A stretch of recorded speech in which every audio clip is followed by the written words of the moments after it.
Bersama isakan tangis, Revalina senantiasa mengukir senyuman simpul untuk menutupi luka yang tengah ia derita. Tapi ternyata hal itu malah semakin membuat air matanya tumpah ruah. Revalina menyekanya kemudian berucap, "Kaden gak akan pergi, Tuhan gak akan ambil dia dari aku, belum waktunya." "Kaden." Panggilan lembut itu berasal dari seorang perempuan cantik yang kini berjalan masuk ke dalam kamar rawat Kaden. Ia membawa sebuah keranjang berisi buah-buahan, lalu meletakkannya di atas nakas dekat brankar. Mata Revalina berkaca-kaca lagi. Pupil matanya terus tertuju pada satu titik, yaitu figur Kaden yang tak kunjung sadarkan diri dan masih terbaring tak berdaya di atas brankar. Revalina mendekat ke arah Kaden. Ia menatap wajah teduh Kaden sambil tersenyum hangat. Sungguh, Revalina sangat merindukan lelaki ini. Ingin sekali rasanya ia mendengar Kaden berbicara dan tersenyum pada dirinya lagi. Tangan Kaden terulur untuk menyentuh lebam-lebam di wajah Kaden lalu mengucapnya penuh kasih sayang. Hancur sekali, tak bisa dijelaskan seberapa hancurnya perasaan Revalina. Yang pasti, pikirannya kacau dan ia jadi tak nafsu makan. 2 hari telah berlalu, tetapi Kaden belum juga menunjukkan perubahan baik dan kondisinya malah semakin memburuk. Rafli. Revalina beralih sesaat pada Rafli yang memang sejak tadi duduk di atas bangku yang tersedia di dalam sana. "Gimana kondisi Kaden?" Rafli tak mengeluarkan suara dan hanya membalas dengan gelengan samar. Meski tak pasti, namun Revalina langsung bisa mengerti apa maksud dari gelengan tersebut. Ia lantas mengangguk sekali seraya tersenyum tipis. "Ya udah, aku permisi dulu ya, titip Kaden ya, Fli." "Iya, Nah. Jangan lupa jaga kesehatan lo juga." Revalina tak membalas lagi. Ia hanya melemparkan sebuah senyuman terakhir sebelum benar-benar beranjak keluar dari ruang rawat tersebut. Setelah menutup pintu, Revalina tak juga beranjak dari posisi. Ia masih berdiri di depan kamar rawat Kaden bersama pertahanan yang kembali runtuh. Tangannya menutup mulut guna meredam suara tangisnya sebisa mungkin karena tak ingin suara tangisannya ini terdengar. Revalina tahu yang Kaden butuhkan saat ini hanyalah senyuman penguat untuk dirinya, bukan air mata. Tapi menangis dalam saat seperti ini adalah hal wajar, bukan? Maka dari itu, Revalina mencoba untuk merasakan kesakitan itu sendiri, memendamnya sendiri, juga menyembunyikannya sendiri. Dia sadar dirinya sudah dewasa, tak perlu menyusahkan orang lain. "Semua ini gara-gara lo." Pekikan nyaring itu lantas membuat Revalina mendongak menatap seorang wanita yang entah bagaimana ceritanya bisa tiba-tiba muncul di hadapannya. Kening Revalina berkerut dalam, menatap Chelsea dengan tatapan bingung. "Apa maksud kamu, Chelsea?" Tanpa aba-aba lagi, Chelsea langsung mendorong pundak Revalina secara kasar hingga kepala Revalina membentur dinding dengan keras. "Chelsea, kamu apa-apaan sih? Kalau lo gak kembali lagi ke sini, Kaden gak akan kayak gini, bangsat." Chelsea berteriak nyaring lalu mulai mencekik leher Revalina. "Lo tahu gara-gara lo, Kaden jadi susah.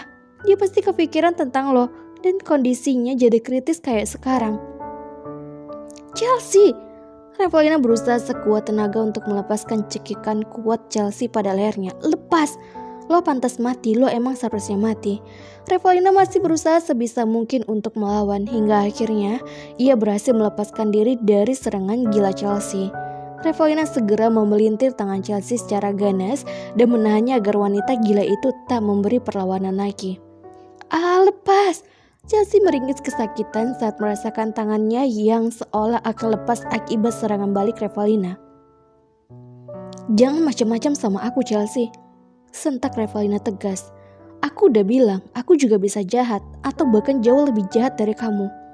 Ia berbisik tepat di samping telinga Chelsea, kemudian langsung melepaskan cengkramannya pada kedua tangan wanita itu. Bukannya mengalah, Chelsea nyatanya belum menyerah juga. Ia malah makin menjadi dan kini mengguncang tubuh Revalina sambil meneriakinya ganas. "Kaden kayak gini gara-gara lo harus mati aja." Plak!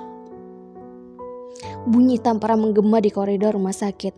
Revalina sukses menjadi bahan perhatian banyak orang setelah dirinya berhasil mendaratkan sebuah tamparan telak di pipi kanan Chelsea. Sudah lama ia menahan sabar dan terus bersikap tenang, tapi sekarang batas kesabarannya telah habis. Revalina tak bisa terus bertahan menghadapi wanita licik di depannya ini. Menyalahkan Revalina atas kondisi Kaiden yang juga tak pernah diinginkan. Apa Chelsea sudah gila? Jaga omongan kamu Chelsea, jangan menyalahkan orang lain atas sesuatu yang gak dilakukan orang itu. Ingat, kamu bahkan jauh lebih buruk dari aku. Chelsea mematung sambil memegangi pipinya yang memerah akibat tamparan Revalina. Apa yang baru saja terjadi itu nyata.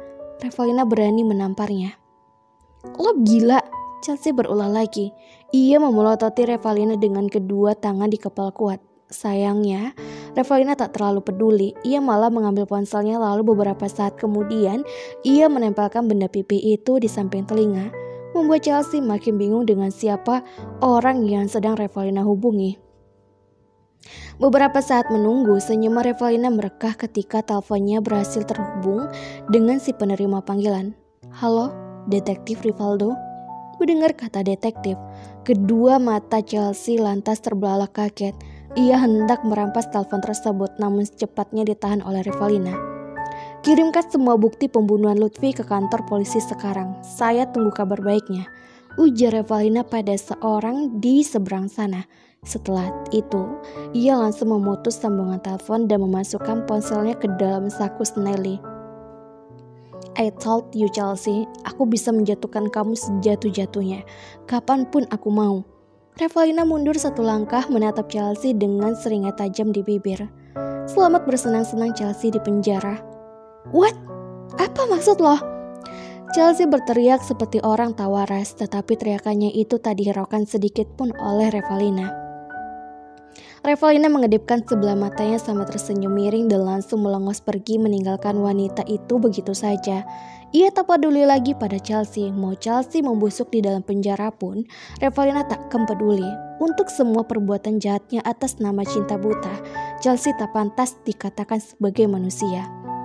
Tempat paling cocok buat kamu memang di dalam sel penjara Chelsea, atau mungkin di dalam kandang. Revalina berucap sinis di dalam hati sembari terus melenggang anggun memasuki lift, membiarkan Chelsea yang kini masih berdiri di posisi awal dengan wajah panik serta rambutnya yang kian berantakan karena dijambak oleh tangannya sendiri.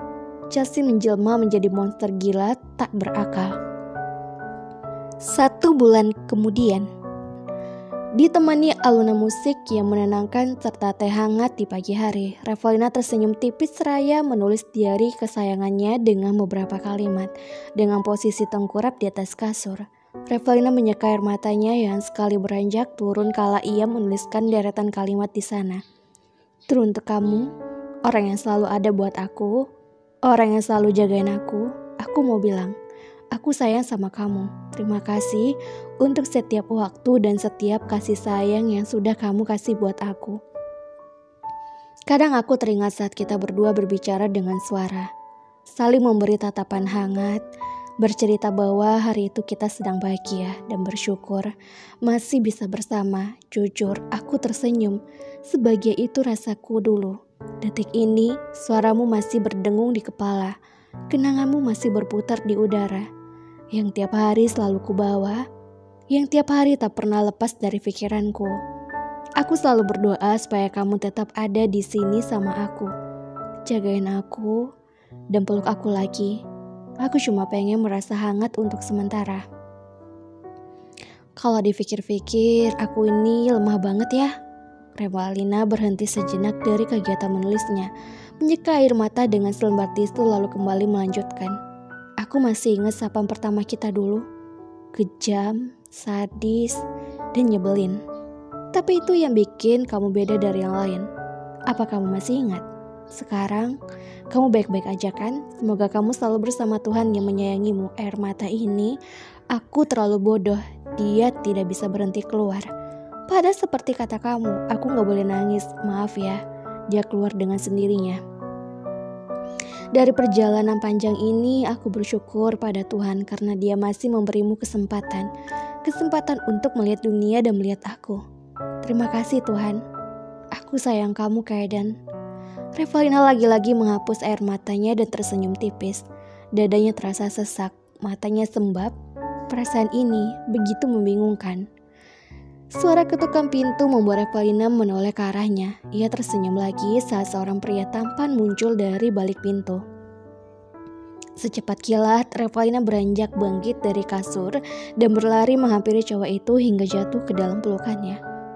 Aku kangen kamu, lirih Revalina. I miss you too, bisiknya lembut. Pelukan kedua orang itu terasa semakin erat. Revalina rindu rasa ini. Pelukan hangat yang selalu membuatnya tenang. Revalina hanya bisa menangis kencang di dalam dekapannya. Menangis sampai tak bersuara. Perlahan, air mata Revalina membasahi kemeja lelaki yang memeluknya ini. Jangan nangis, I love. Revalina menjeda perkataannya dan menarik nafasnya yang sudah hampir habis karena menangis. I love you, Kaiden. Lanjutnya. Love you too. Tangisan Revalina semakin menjadi, bukan sedih tapi senang. Senang karena Tuhan masih memberikan kesempatan pada pria yang sangat ia cintai ini. Dia bersyukur karena setiap doanya didengar dan dicedah. Terima kasih Tuhan, batin Revalina. Halo Novelers, ketemu lagi di episode yang ke-56. Nah, ke episode kali ini alhamdulillah Kaiden dan Revalina bersatu. Nah, ditunggu ya kabar kapan mereka akan menikah. Ditunggu selalu episode selanjutnya. Mimin udah baca loh komentar-komentar kalian semua. Mimin juga berpikir bagaimana caranya untuk membuat novel ini menjadi lebih baik lagi. Bukannya Mimin egois, tidak mau mendengarkan komen-komen kalian semua, saran-saran kalian semua. Mimin juga udah terlanjur masuk kan ke dalam ceritanya. Jadi Mimin juga berpikir bagaimana caranya biar alurnya menjadi semakin bagus. Dan Mimin akan memberikan penjelasan satu persatu. Jadi mohon dimaafkan kalau memang Mimin dari episode awal sampai yang sekarang ini banyak mengecewakan. Tapi Mimin usahakan untuk menjadi lebih baik lagi ke depannya. Terima kasih atas masukannya karena itu adalah menjadi semangat Mimin untuk membuat novel terbaru. Karena tidak lama lagi novel kita ini akan tamat dan Mimin akan meluncurkan novel terbaru. Jangan kemana-mana ya, tetap di channelnya Mimin, channel Vivitaloka. Jangan lupa subscribe, like, dan komen karena dukungan kalian udah semangat Mimin. Terima kasih udah selalu mendukung novelnya Mimin.